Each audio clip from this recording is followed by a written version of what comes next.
Great. Thank you for taking my call. I had a question in the spirit of being quarantined.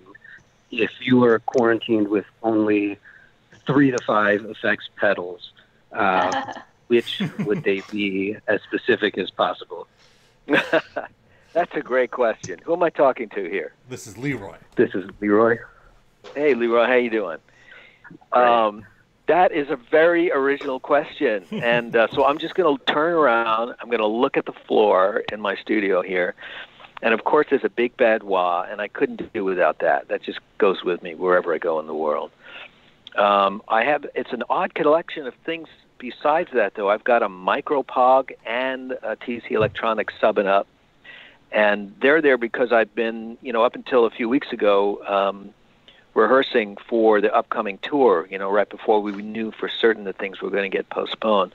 And so I've been just sort of figuring out which octave pedal is best for what song, and I could have 100 different ones like this. I just spend forever, trying to figure that one out.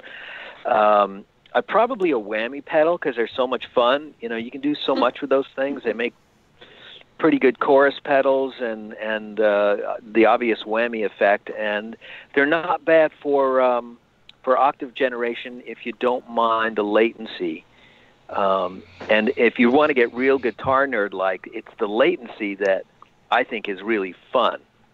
And so, like, if I'm doing a song from the last record, Thunder High in the Mountain, sometimes I don't want to hear that latency so much on one stage, and then I get to another stage, and the latency between, my direct signal and the octave being generated by the pedal is beginning to bother me, So I often will, gig to gig, use the Micropog instead of the whammy pedal to generate the octave effect. It drives my tech crazy because he's always thinking I'm making a mistake, but I'm actually just, I'm just like fooling around because I'm just like that latency. But I don't know. The subbing up is pretty cool. It's got a fun latency in the high frequency, which makes it really sound like there's somebody else playing with you. So that's what I like about that particular pedal. What else would I...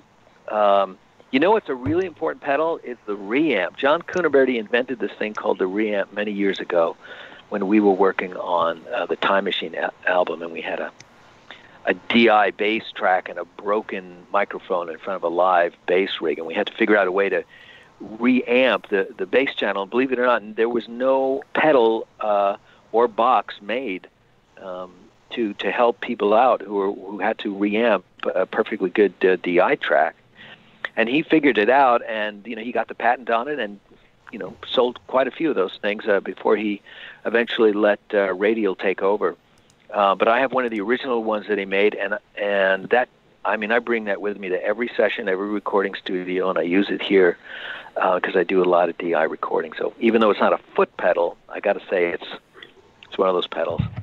And I think that's 4, right? So that the last one would be a tuner. You got to stay in tune, right? So that's kind of boring as a pedal, but maybe if I'm allowed to say sticks, it would be, an octave pedal like Full Tone makes a really great octave pedal, and I've got a couple of them. The original ones, even the new ones, not too bad. Those are really great to play with. They make you sound like Hendrix when you really want to sound like Hendrix, if you're playing Machine Gun or something